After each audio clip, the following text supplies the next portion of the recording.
think a lot of people are forgetting that there are progressives, there are Democrats, there's a district that Bernie Sanders carried by a very wide margin here in Utah. And this data center issue is at the heart of everything that is wrong with our politics. It is about corruption. It is about environmental degradation.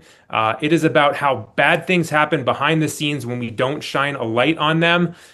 So this is a unique one where we have a wannabe Canadian billionaire, Kevin O'Leary, the same guy from Shark Tank, coming in to try and foist a 40,000 acre data center onto the shores of the Great Salt Lake, which is in a crisis right now. The Great Salt Lake is at historically low levels.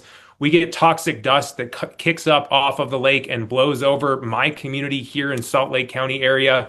We can't drain more water. We can't put more emissions into our airshed as kids on our west side, which is traditionally more lower socioeconomic folks, and they're suffering from higher rates of asthma, higher cancer rates, all of these things. And so this is something that happened behind the scenes. State agencies stamped approvals on this thing before the public even knew what was going on.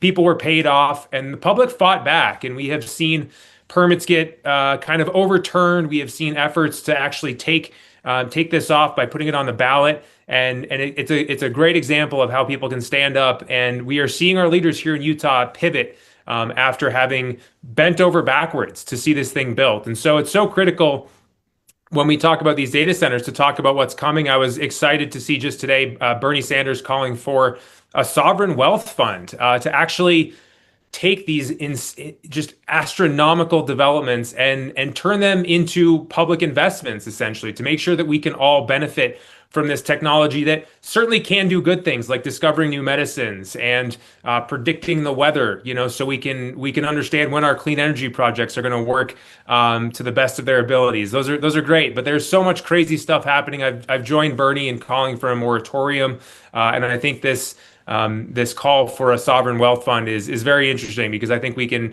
generate a lot of good things like we've seen in other countries from their oil reserves, from a product that is built off of the backs of working people, that will displace workers, that takes in public knowledge that's been created over centuries. And they've just been able to do this without returning anything to us. And so when we talk about fighting against the billionaire class, when we talk about corruption, about getting money out of politics. Of course, we've heard how much of a struggle Alex has in New York against all of the money coming from AI and other of these large tech industry folks.